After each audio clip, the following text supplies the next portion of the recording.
let's get started. I am here this week's episode of Cope on the Powder Room with Beau Jeffries, co-owner of FallenFront. How are you? I'm great. How are you? Amazing. I'm so happy to be here. And I'm happy to be here too. thank you for coming on. No, my pleasure. Thanks for dealing with my shitty schedule. Am I allowed to swear? I say every swear word on on this, so go for gold. Okay, cool. You can't talk normally without swearing, I reckon. I think you should be able to. I can't. I struggle. I've got a potty mouth. Yeah, same. Sweet. Okay. So co-owner with your wife, owner of FallenFront. How long have you had the store for now? 18 months, give or take, I think. It's been a wild ride. Yeah, it has been a wild ride. And backstory for how I know Beau is basically I'm a stalker. I stalked you at, you're like, what? I always went to trainers, and Beau has like the world's best customer service I've ever experienced. Like every time I was in there, I was like, fine, I have to buy something. Like, fine, I have to. And then once I knew you moved to FallenFront, I was like, I'm going to follow you. I have to follow you. I don't go to trainers anymore. I didn't actually know that, so thanks. I appreciate that. I followed you, and it's so cool. And it's so cool and amazing just to see like the ride you've gone through. So congratulations. Hey, thank you. Yeah, no, it's been, it's been a long time coming. So I've been in the streetwear and fashion space for a long time. Since I was probably 16. I left school quite young, left home quite young as well. And through skateboarding, I ended up working in a cheapskates in Dunedin. Oh, yeah. Yep. And this would have been 25 years ago. Really? Yeah. You look young. Hey, the lighting. It's that light that you put up. So yeah, I was about 16, and so kind of through skateboarding and having a sponsorship with the store, I was offered a job, which was great. And at the time, it was like a dream come true, because you're like, live, eat, breathe skateboarding. Yes. You get to work and get paid to work in a skate shop. So it was really cool job, and I didn't really realize what it could lead to, if I'm being honest. Yeah. And your fashion's probably like changed through that whole time well, right? And then some things have like come back as well. Yeah. Like obviously, because it's cyclical, and then things get adopted, and then a twist gets put on them, and what have you. But yeah, and I've been lucky enough to like work in a few different spaces. Like for a time, a flatmate of mine, Shelly Tip Lady, who owns Plug, a beautiful boutique Shout out. Bellbird Boutique down in Dunedin. It's been there, I think, for like over 20 years now. Wow. She's an incredible lady.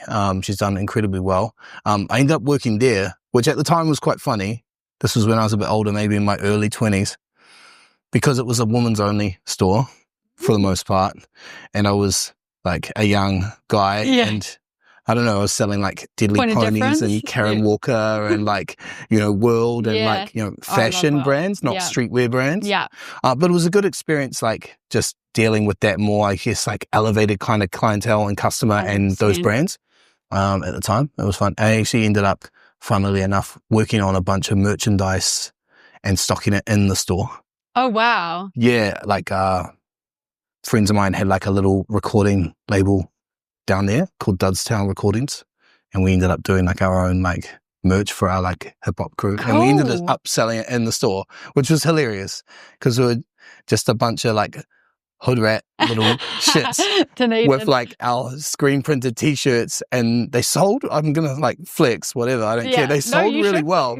And they were sitting on the rack next to like a Karen Walker t-shirt. It was freaking hilarious. Just like the contrast of the two. It was real ed. And like, so girls would come and be like, I love this t-shirt. And like, they had no idea like that it was associated with like a couple of rappers or like anything. Like, but it was cool. It was a really cool experience. Yeah, it's cool. It's cool to have that. Like, I find coming in here and coming into any store that you're a part of is you've always got a really good story behind each product. Like, there's always a story to tell. Like you say with your shirts when you're in your 20s, like that's followed through now. Like every shoe, you're like, this got this and that. This top's from this. You've got a really good way of explaining it. Obviously, that's your merch as well. And then so from there in Dunedin, where did it take you? Did you continue skating for a while? And yeah, like I'm still in my heart a skateboarder. It's just my body doesn't play the game That's a little bit of an excuse as well. Obviously, there's other priorities, being a business owner and a dad now. Yes. And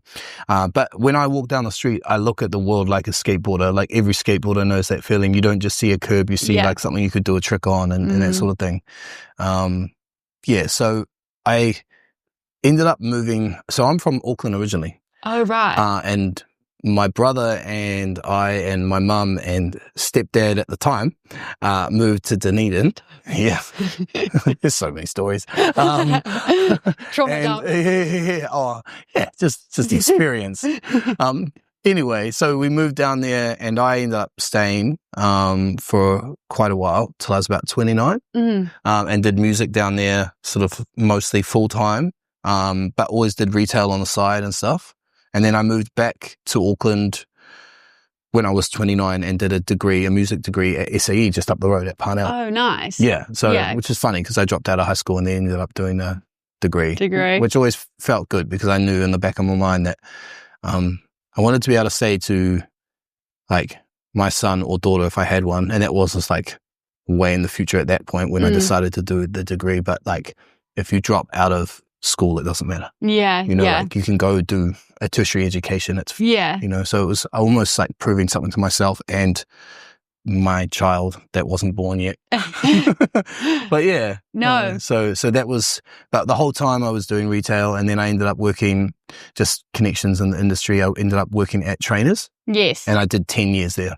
Wow. Yeah. And it was great. And so was that after you finished your degree? I did the degree at the same time. At the same time. So I was working there part-time, and then I kind of like ended up kind of managing the store, which made the degree quite hard. I'm not going to lie. I ended up finishing the degree and then took over the reins, and it was a great experience. It was a great job. Shout out to Drew for giving me that opportunity. It's a pretty sick store. It was a really cool, cool opportunity, and I was, tasked with looking after this store for an owner who lived overseas. So it was an incredible amount of trust, and a lot of opportunity, and I loved it. It was great, but long story short, reached a kind of glass ceiling. Yeah. And it's kind of like, golden handcuffs in a way. Like it was great. Like pay was good, lots of freedom, creative input, but it wasn't mine. Yeah. And this is ours, the store. So this is great. And we've pivoted. We're not really doing the same thing that I was doing at Trainers. No. Yeah. Yeah. Cause one thing you mentioned to me recently as well was that, cause I've just always thought this was a skate store. Yeah.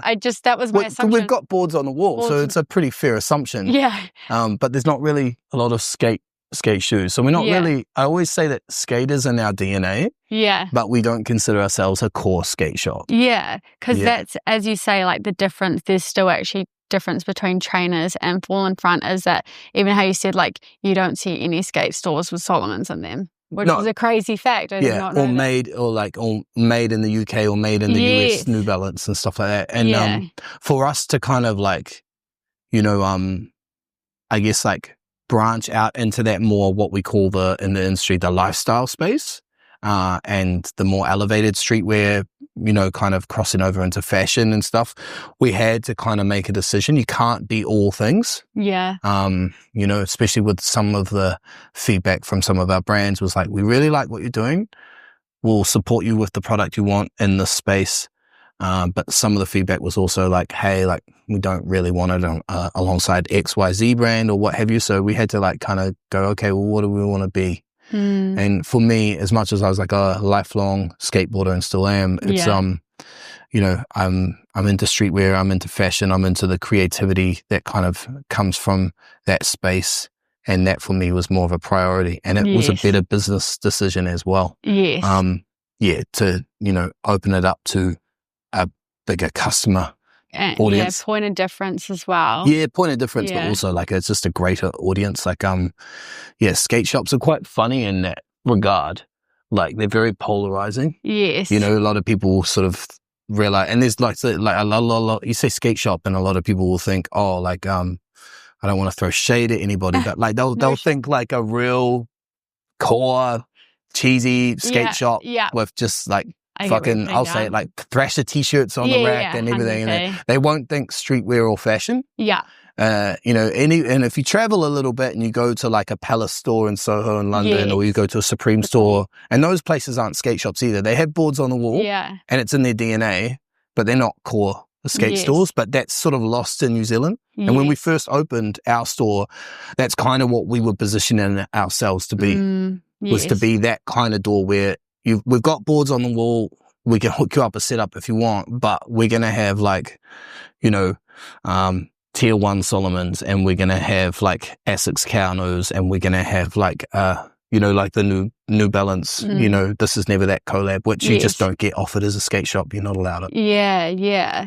And do you find a difference as well in comparison to like working along Newmarket compared to in High Street? Because you've like there was like also Loaded, and then there was also not Prior store as well. So there was all those. Was it more difficult there as well with like the mix of different stores, or I guess they still all were different in a way? Yeah, I think those 3 stores actually, and the other stores around it, all kind of complemented each other quite well. Here it's definitely like, to be transparent, they call this area the Golden Triangle. So where we are now in Newmarket. So you've got like obviously affluent areas around. You've got, you know, Newmarket and Epsom and Parnell. So the average spend per customer kind of went up, but the average rent per square meter kind of goes up too. It's going up in both ways. Yeah. So you can't, there's not really any way to beat the system. You just got to pick a lane, I guess, and hustle hard, I suppose, you know. Yeah. Awesome.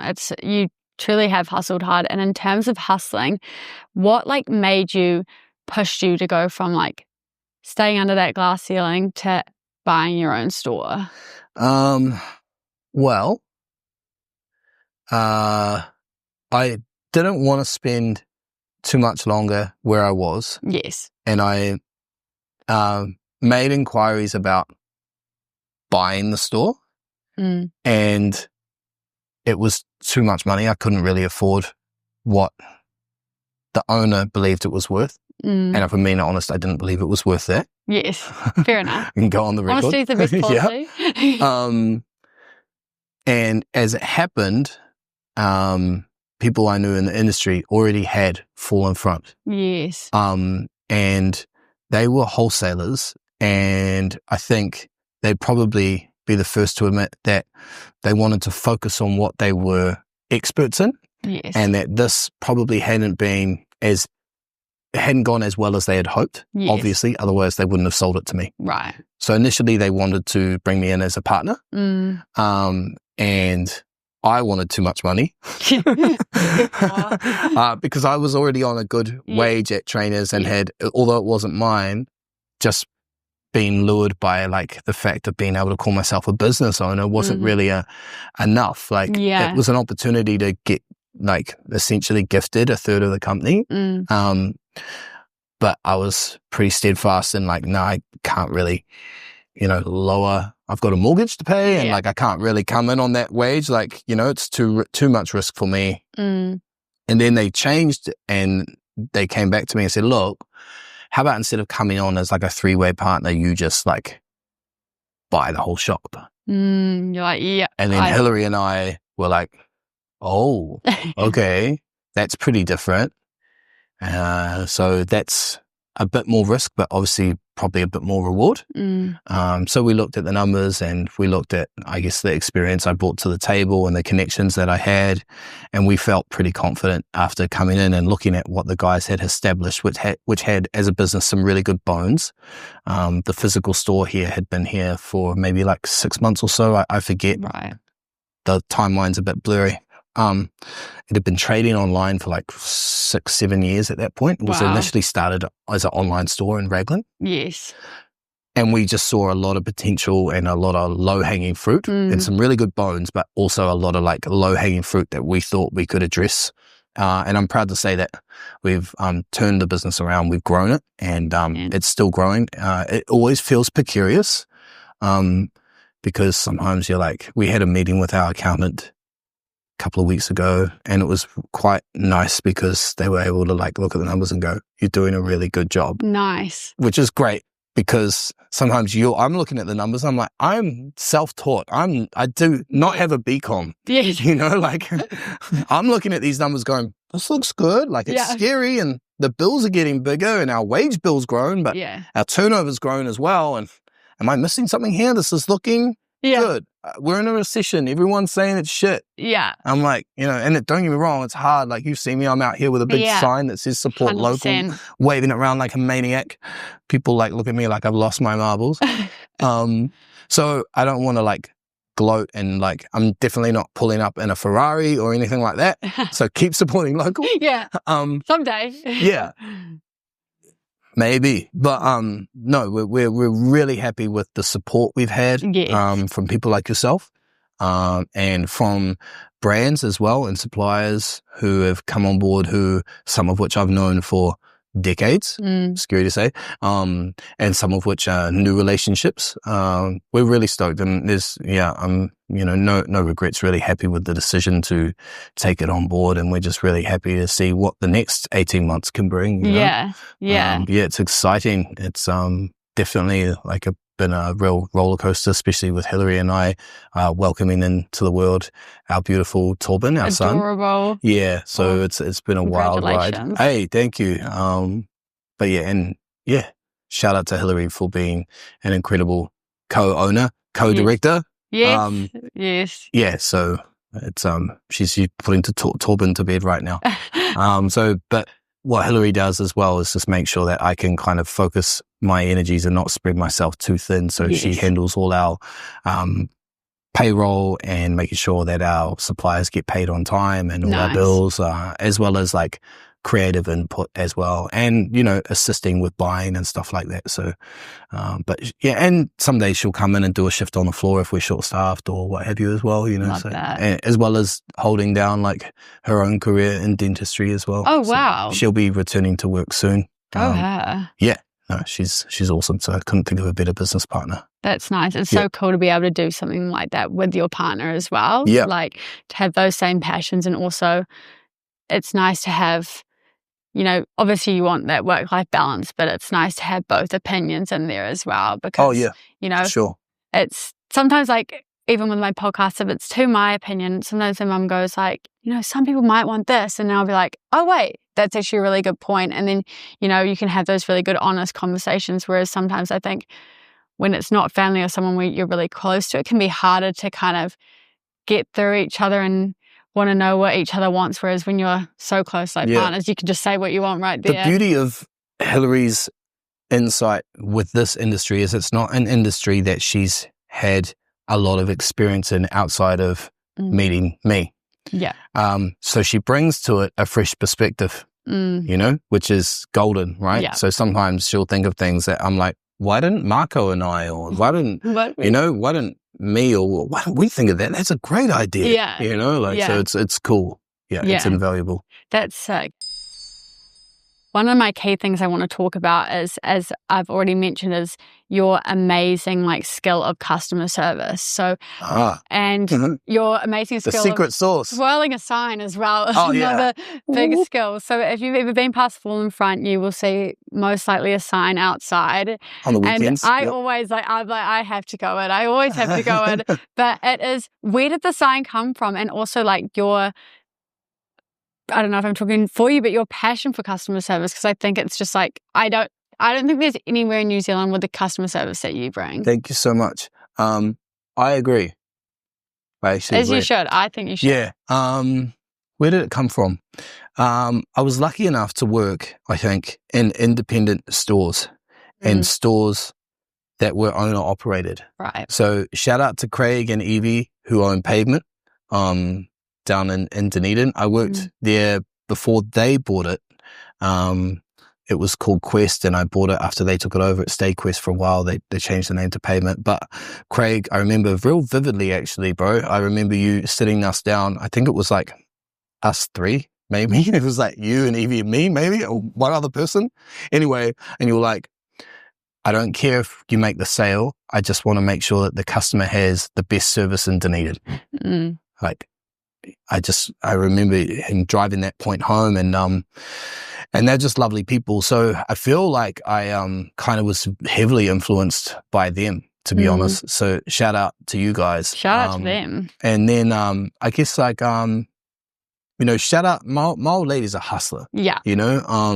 She's got sales running through her blood. Yeah. And she's very charismatic. You can meet her for like 2 seconds and then you'll be like indebted to her in some way and you'll be like, this woman's amazing. I'm doing these things for her now. Yeah. But I'm happy about it, I think. Yeah. But no, she's very good at sales.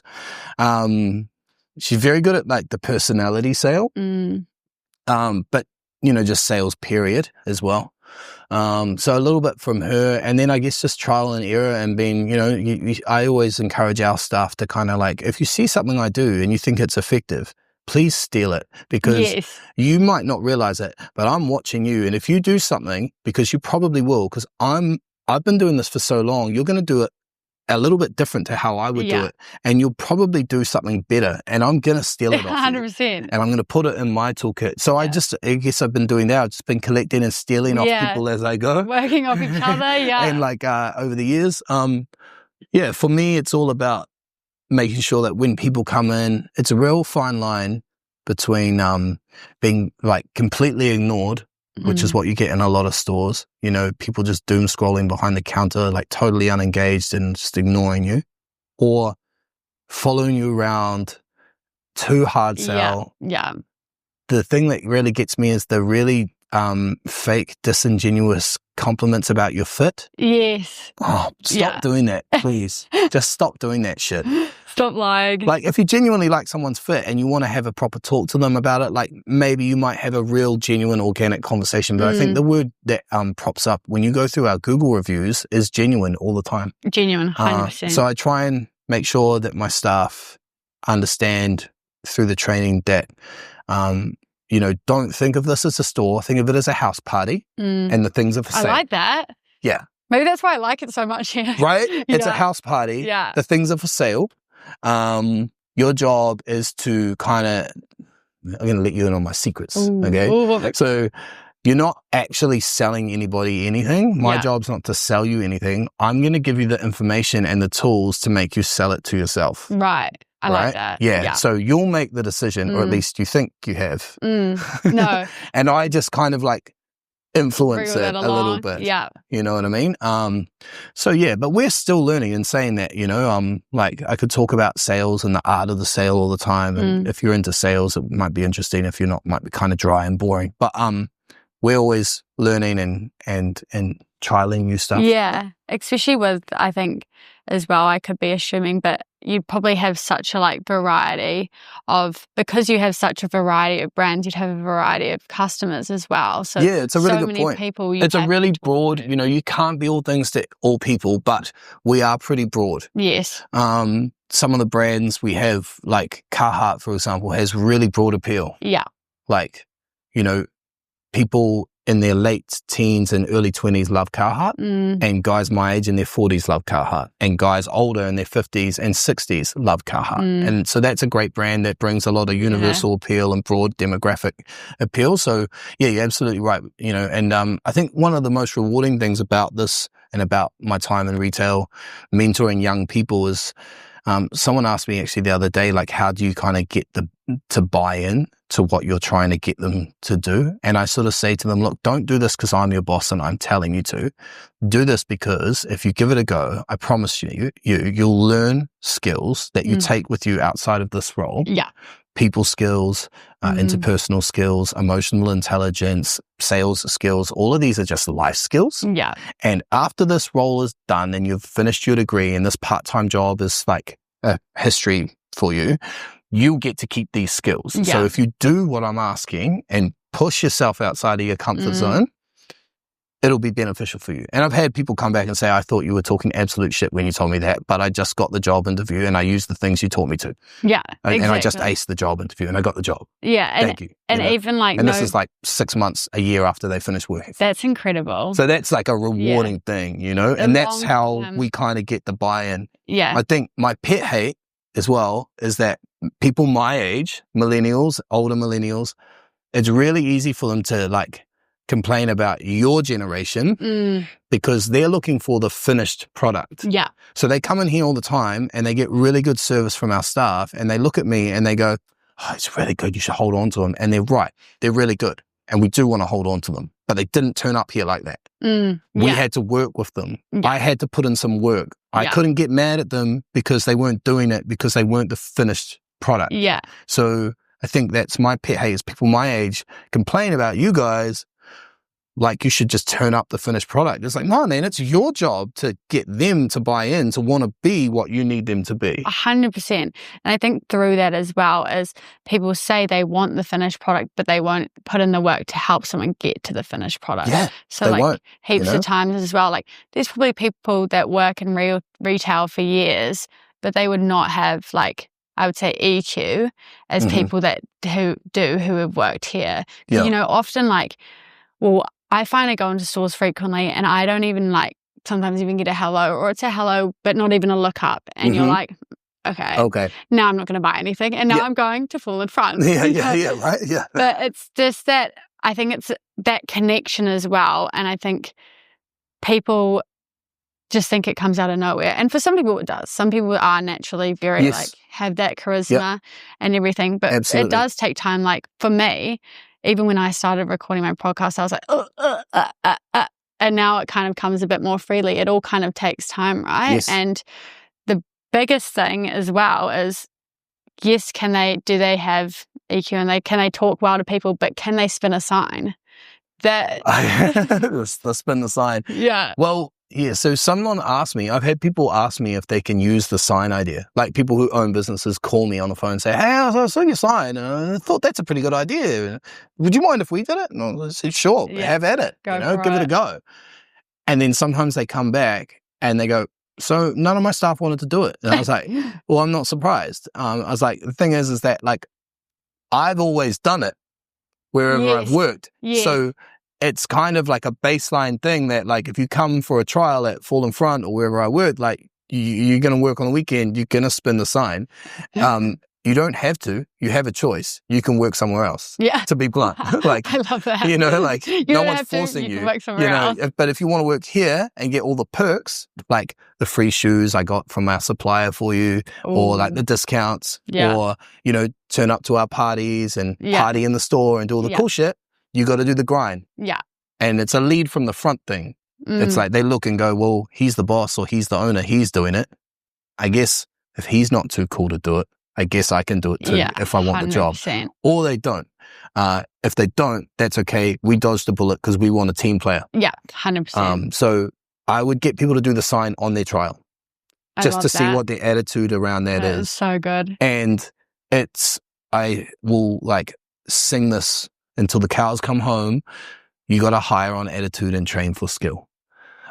So some of the best staff I've had the privilege of working alongside and mentoring over the years have been people who probably would get overlooked at most other stores because they didn't necessarily they weren't the finished product, but they had incredible attitude and incredible heart. Yeah. And then they were able to go through the training, push through literal tears, push through really uncomfortable moments, hard things, and get to the other side. And you would not know it. Like, you would not know it if you talk to some of the staff. Like, you should talk to Jack when next time you're in here about how he felt talking to people. Yeah. I would literally have to walk behind him. I've told this numerous times, so he knows the story. Jack, I hope you're watching. And I would like have to push him behind the small of his back and like push him subtly, not so subtly, over to the customers. And he would like sort of stumble over and be like, hi. But he got better, like, and he stuck in. He stuck it in, you know, like he stuck in there. And man, you know, he's like, we're so proud of that dude. And that's such a rewarding thing to be like a small part of that. But he had to do the work. I had to do some as well to help him get there, but it was, we both had to do it.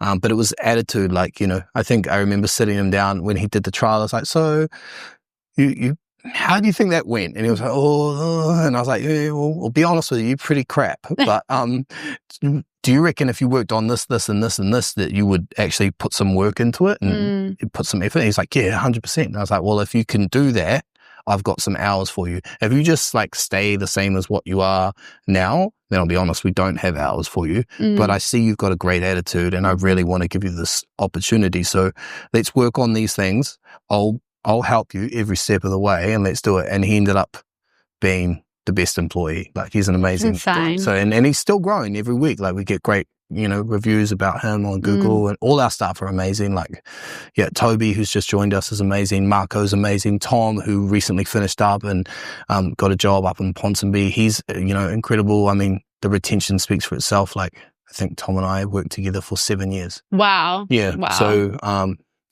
and that's a huge part of it. I think for me is I get a kick out of being able to like give people those tools and they go take them away with them, however long they spend, whether it's a year or 7.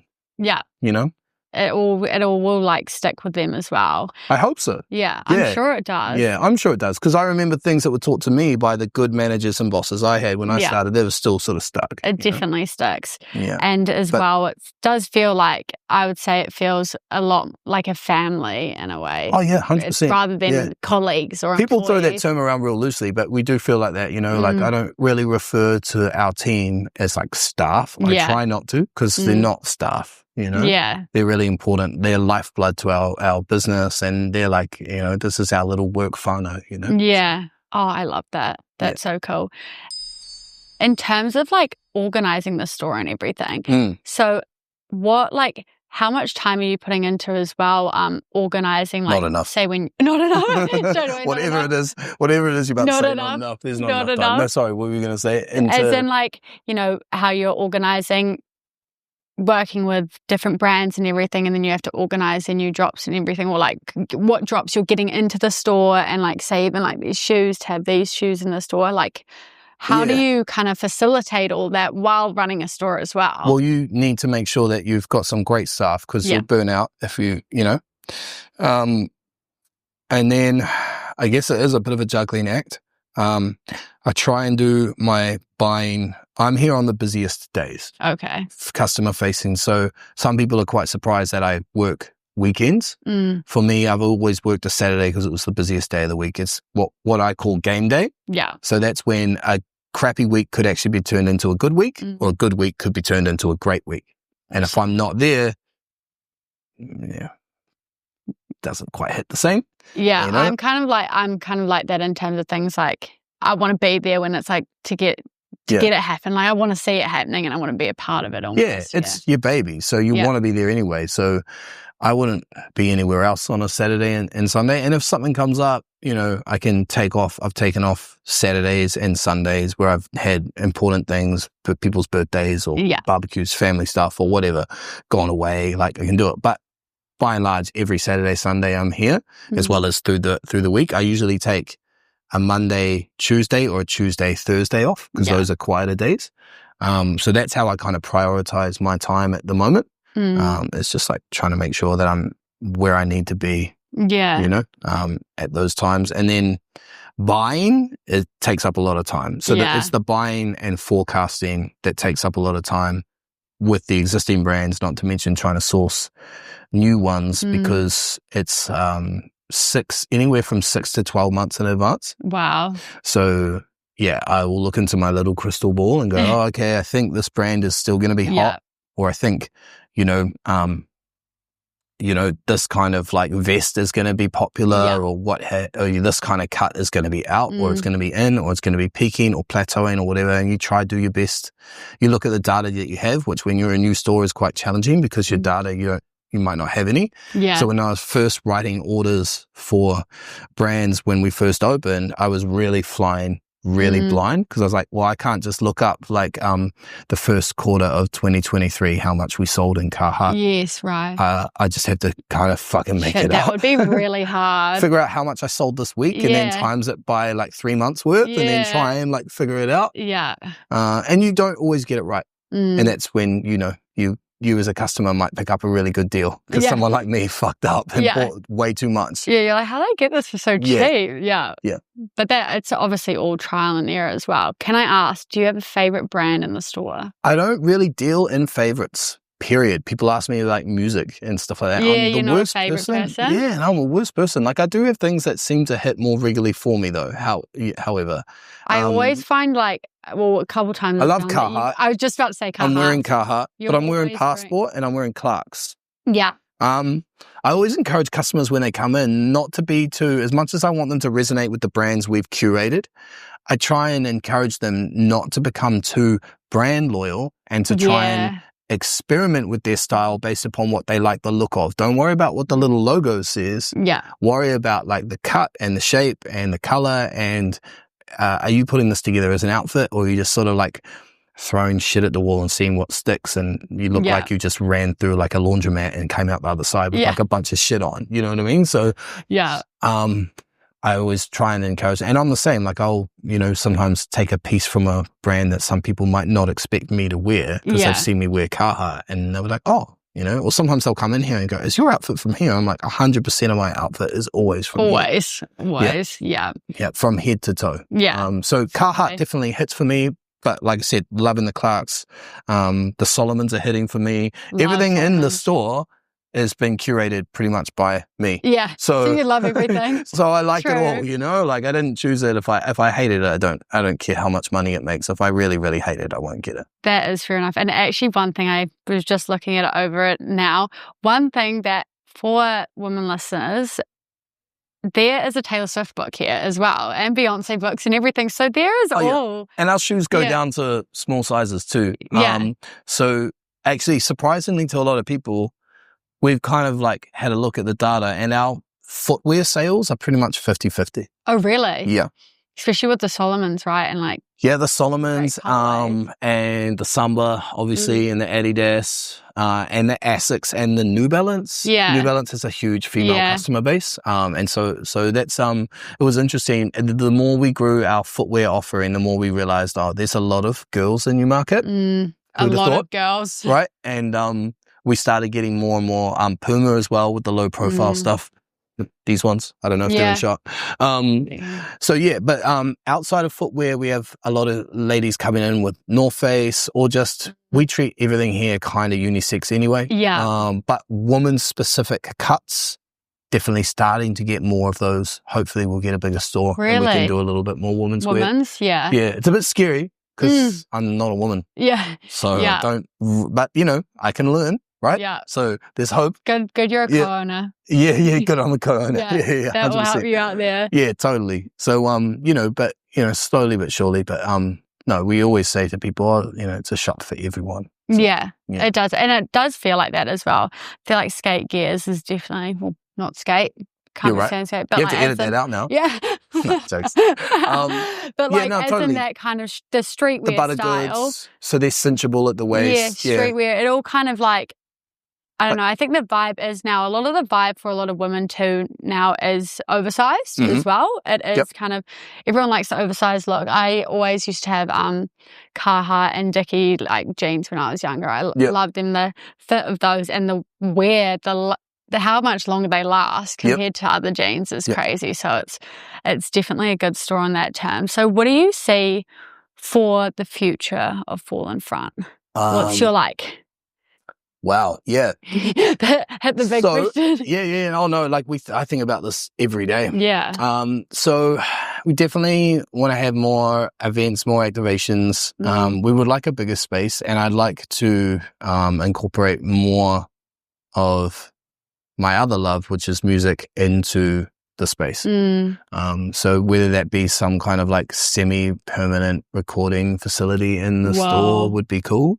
But we'll see. We've got to get a bigger space, which we're working on that.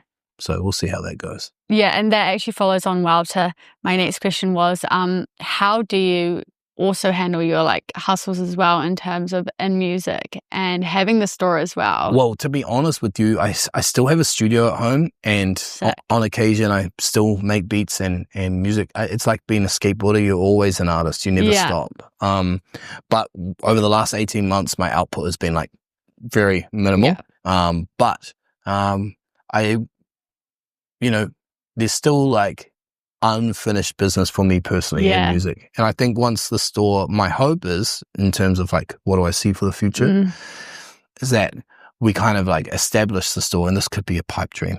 So these words could end up biting me in the ass. But we established the store to a point where I can like take back a little bit of time whilst being a dad and a co-owner and do a bit more music. I mean, I think that's one of the things that, you know, time is the currency, right? Time is the currency. You know, we don't have an infinite amount of it. And as you, I get into a position where you're like, oh, okay, cool. Like, I own this business now. Like, maybe I could make the decision to go, you know what? You need to step up. You are going to take on some more responsibility. You're ready. So I can pull back a little bit. I'll never pull back completely because I love this too much. Exactly. But being able to pull back a little bit would be amazing. And then do a bit more music. And I think the two will kind of complement each other.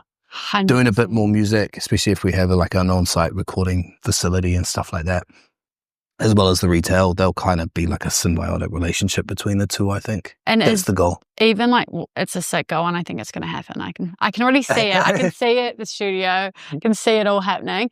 But even as well, like music is a big part of a store as well. The music you have on completely adds to the vibe of the store you're in. You guys always have real good beats on, and then often your employees as well rapping it at the same time as well, which is a good vibe. And it's like makes it always. Shout out to Shasky, man's got bars. Go check him out on Instagram. Yes, I like. Jack, who also was talking about before, he's like a self-taught drummer, and he's making like jungle beats at the moment and stuff. Marco, who runs our online store, is like a design degree. He's a creative. Oh my God, you got all the talents. You can basically build a band. Who, like, pay their APRA fee to play music in store too. Shout out to you.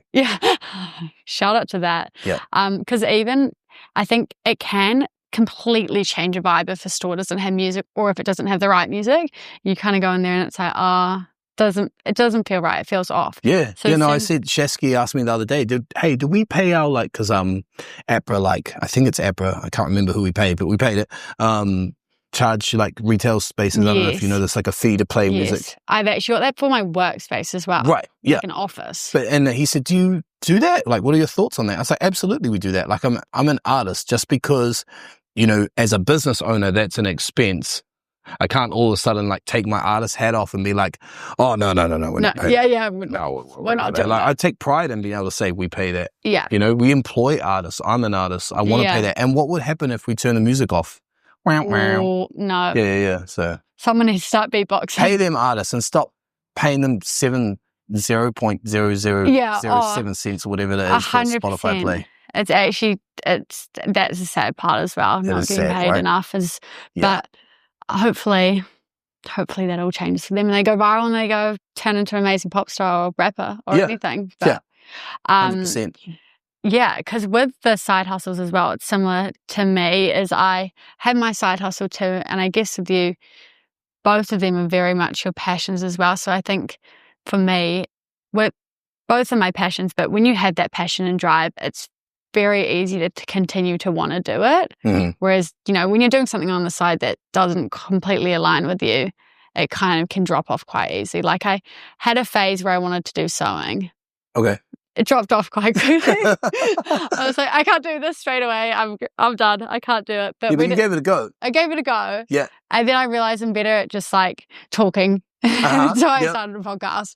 But sweet. It's cool as well. Like I think you can see everyone's passions as well. Like obviously all the employees are really passionate about the store, but they kind of tell you about their passions a lot of the time too, which is really cool. And we encourage that too. And like, you know, I said to Shasky again, I was like, bro, if you want to use this space, I know he's sitting on heaps of music to release. I'm like, bro, if you want to use this as an event space, have a little night where, you know, we can put your merch on the rack. We can take our stock off the rack and put your merch on the rack for sale. We can take all the shoes off that wall and have your merch on that wall. We can have DJ in here. We have a listening party, a preview, whatever you want to do. Like, we love to have that. Why not? Like, support our staff doing that, support local artists in our community doing that. We love doing that. We've got a skate video premiere coming in end of next month, I think. Shout out to Brad. So cool. He's the man. That's man, so cool. You're the man, bro. So I think big picture, we just want to do more of that kind of stuff. You know? Yeah, a few more. We've got some exciting brands. We just placed our first Beach Brains order, which is really exciting. Dan Gosling from STEM, Stolen, OG, Godfather. He is that's his baby, along with others, and we're really excited because that's a bit more of a fashion brand label, and so that's gonna, I guess, appeal to a new kind of clientele. But I genuinely, for me, I just love their stuff. So being able to curate from that range and put it alongside our existing brands and expand our palette, if you will, is really exciting. Obviously, you're so heavily involved in fashion and streetwear and everything. Have you ever thought to make your own brand? Yeah. Straight away? Yep. Yeah. I've done it a little bit. So we had some of our own designs in here, just graphic tees and stuff like that. Many moons ago, we did like a range that was a bit more involved with like cut and sew pieces and had like a catwalk and stuff like that. Whoa, that's sick. And an album release party all in Title One. It's a long time ago. So, no, but I still have that hunger for it. And who knows, like, from a business standpoint, the vertical margin is great. Yeah. So who knows what will happen? Like maybe, being a multi-brand store isn't something that we're necessarily tied to. It might happen that, right now, the graphic tees that we've done actually have sold really well because we're lucky enough that we can kind of go, this is something we've designed to the customer. And a lot of the time that really resonates with them because they're like, oh, wow, I love the store. I love the feel. I love the aesthetic.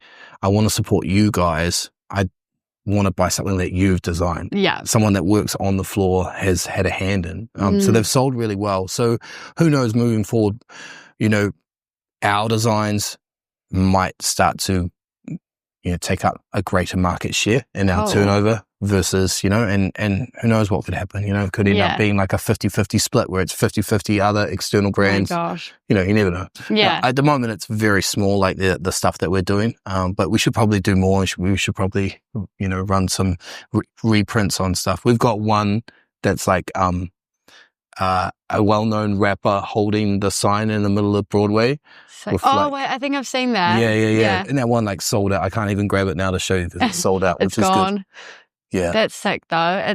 It's always like as well with the culture you guys have here, I can see why they'd sell out pretty quickly too. It's kind of like wearing, I don't know, it's more than wearing, say, another brand because you're not so connected to them. Totally. Yeah. And it has a story too, 100%. No, we enjoy. We need to do more of that stuff. Marco and I need to get knuckled down and do more of that. But yeah.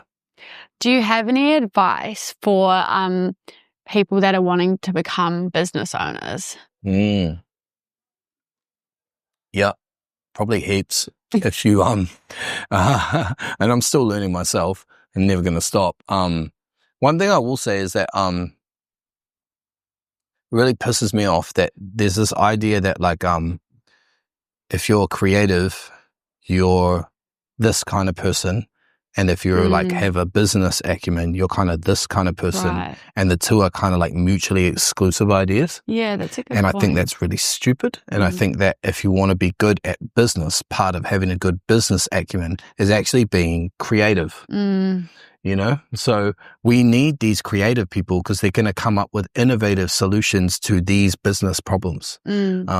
So we start telling ourselves and believing in this narrative as creatives that we're necessarily like we're like all like airy fairy and creative and not good at business and business is for like pencil pushers who go to uni and do like a BCom and it's total bullshit. Yeah no, and it's also as well like it's not actually BComs aren't even necessary for business as well. And, and not at all. I think it's all there's always seems to be like this pathway and it doesn't need to be the pathway to get where you want to get to. 100%. As you say, like your story, you dropped out and then you got a degree later. Life doesn't have to be so linear. Yep. And I think that's why it's so important to be creative. Because linear is boring. I don't want to be linear. I want to be... Yeah, put that on a t-shirt. Yeah. I don't want to be linear. I don't want to be linear. Yeah. Yeah, no, 100%. And I think just, be bold.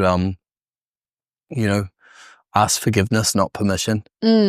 That's a good point. I've actually learned that recently. Yeah, it's a great one. Yeah. If you ask straight away, people are just inclined, there's a knee-jerk reaction to say no. If you just kind of go do it, it's like, oh, sorry, sometimes you'll just get away with it anyway. So it's a great one. And even on top of that, though, asking is a key thing as well. Yes. That's what I've learned. I asked you. I was just 100%. Like, we were talking, and I was like, have you ever thought about being on a podcast?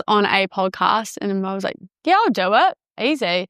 But like, if I don't ask, it won't happen. Yep. It's never going to happen. I'm just going to sit and do solo. Yeah, some of our best brands that we've got since we took over the store, we had to go at them and we had to like put a brand deck together and like pitch ourselves. They didn't like knock on our door, you know, and be like, oh, you're amazing. Like, we really want to sock you. Like, we had to kind of go after them and tell them why we think we're amazing, which seems a bit like wanky. No, but you got to do it. You got to be able to rep yourself, you know? Yeah. Like, they're not going to, you know, it's cliche, but if you don't believe in yourself, why will they? Yeah, 100%. So it's cool to be humble. It's dope. But, you know, you also got to be confident in what you're bringing to the table and let people know. But as you say, with your reviews and what people say, it's genuine, though. It's not in a form of arrogance and stuff. It's like, you genuinely are passionate. That's why I wanted you on the podcast as well, because you've just got like the best stories and the passion behind it. You know, there's not a lot of place, probably the only store where I know one of the owners, co-owners, but you don't go into any other stores and the owner's in there unless somewhere real random and it's not like, you know, like it's... Yeah, so the owner is like so far removed from it. Yeah, like... There's probably not a single owner. There's a bunch of shareholders. Yeah, exactly. Like if it's... We lean into that as much as possible, obviously, because like we can't compete with the big doors and the multi-doors, you know, playing their game. So we do what we can do, which is bring a really cool collection of curated brands, locally owned, you know, with a vibe in store that's only going to grow. And that's sort of like, we're really confident that that's our kind of like our recipe and that's our, I guess, our vibe, you know. We're just going to keep pouring more gasoline on that little fire and keep it burning, I suppose, you know. Exactly. And I just wanted to finish on as well, what were your like, this is a double barrel question, I always have so many questions. What has been like one of your biggest challenges through even your whole career or anything, but maybe through FallenFront or being a manager or... Yeah, COVID was pretty interesting. Yeah, true. Yeah, true. COVID was pretty interesting, managing a store through that period. The owner lived in another country and that was okay, but I didn't really have anybody else to like lean into for support, trying to figure out like what we were doing around restrictions and how we were going to trade and that sort of thing. So, but it was just interesting doing the kind of like helping do the refit when we expanded that store as well was quite challenging. I don't know. I've never really, to be honest with you, tried to sit down and rank which challenges were the most challenging. Yeah, they just come and go, right? Like once you get... Yeah, I think at the risk of like being overly philosophical, I think the greatest challenge is just up here in what you think you can achieve. And continuing. Totally. So I say this to Jack a lot and anybody who'll listen, which is you right now if you're listening to this. It's all about smashing through the ceiling. And then you smash through that ceiling and then that new floor that you're on, that's your new baseline. And then you look up and there's another ceiling. Yeah. And we just keep smashing through ceilings. That's what we do. I like that. So I think the biggest challenge for me and most people is just trying to be like aware that you're capable of way more than you realize in that moment. I use skateboarding as a great analogy because everybody sucks when they first get on a skateboard. Everybody's first podcast probably isn't like smashing it out the park. Handy pay. You know, you suck at it and it throws you and you fall down. But, you know, when you first start, your main goal is just to ollie up a curve because you've seen someone do that and you thought that looks really cool. And then if you stick at it, you realize that ollieing up the curve is now like, that's easy. Yeah. Now the next thing is this. Yeah, and this and this. And you just keep leveling up.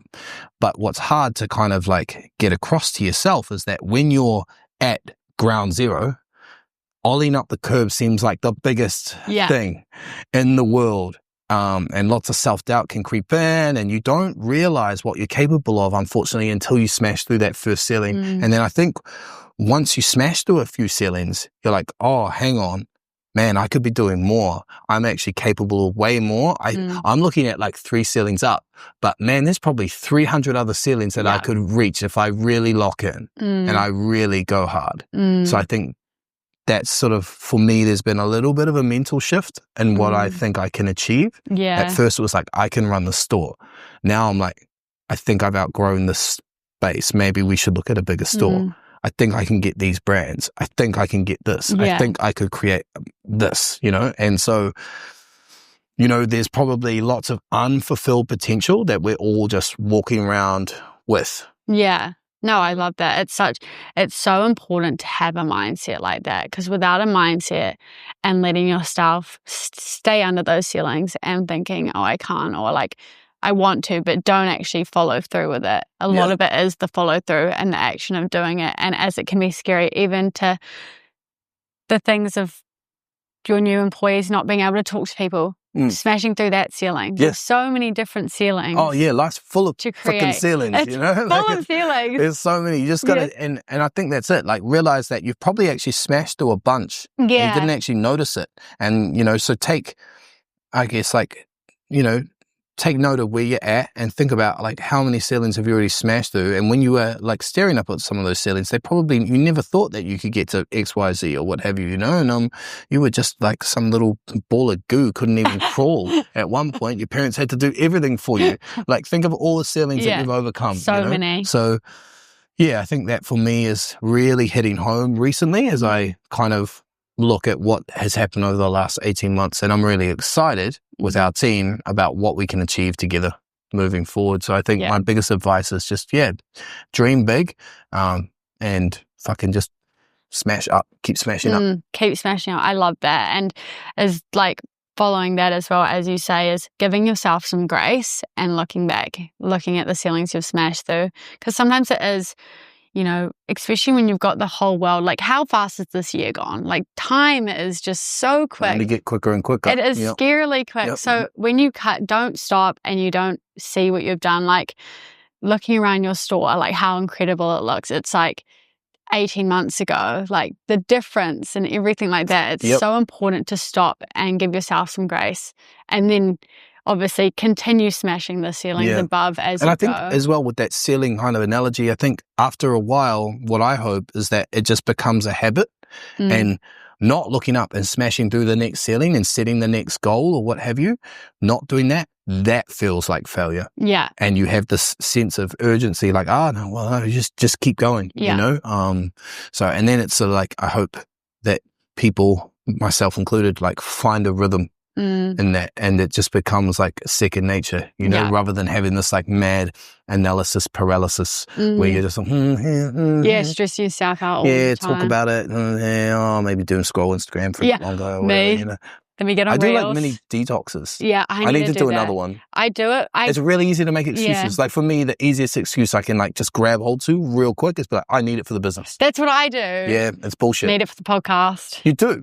But you don't need to spend 4 hours on it a day. You know I don't need to be on Reels, swiping on Reels. Yeah, you're like, hang on, wait, this is. I just delete it from the whole thing, and it's luggage if I have like I delete it's it. So admin. It's luggage to like download it and then re-log in, but that's the whole point. Is that I don't need this. Like I posted whatever I need to. I can go a whole day or a whole week or whatever. But you know, we're all works in progress. Yeah, we are. And my final question was, Now I remember it was this is the second barrel? It was about the second barrel, but it was going to be favourite, and you're not a favourite guy. Well, shoot, anyway, go. But I was going to say, like, what has been one of your favourite, like, moments, is probably aside from, like, getting the store, but, like, what's been a, like, moment you've just, like, maybe even recently that you're, like, loving this? Well, I am, I guess, like, quite competitive. Yeah. Can be. Same. Competitive always, are you? It's good. I bet you're not as competitive as me. Oh, there we go. Definitely not then. No, that's like such a competitive thing to say. Yeah. All right, jokes. No, you're not joking. But no, you may be. But my point is that I like looking at the numbers. Yeah. A little bit. Like, because numbers, Jay-Z, great philosopher, they don't lie. He said some shit like that. Anyway, paraphrasing really badly. But, so I like watching the numbers, being able to grow and being able to look at the numbers and go, okay, cool. Well,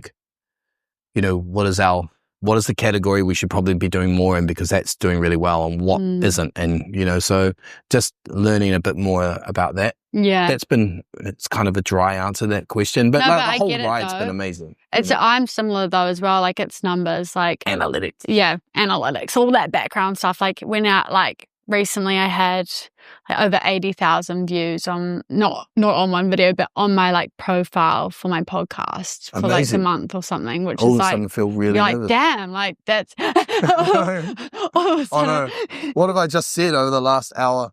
Don't even worry, this is on my page. You're restart. This is just on my page. So seeing that, I'm congratulations. Thank you. Well done. But as you say, it's those numbers, because sometimes when it's all kind of going past, you don't know the numbers. And then when you see them, you're like, holy shit. 80,000 people. Yeah. That's a stadium. Yeah, that's wow. Not to scare you. Yeah. No, it's so true, right? Yeah. I think that's the crazy thing about the internet. Perspective. Yeah. There's a feeling of anonymity when you post something on the internet, but it's a false sense of anonymity. Yeah.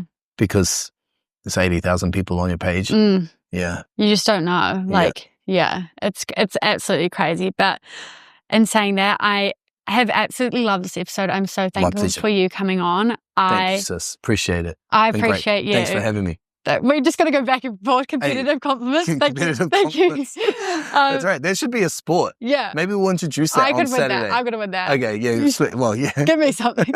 You won. But thank you so much. Go to FallenFront if you actually want to look cool.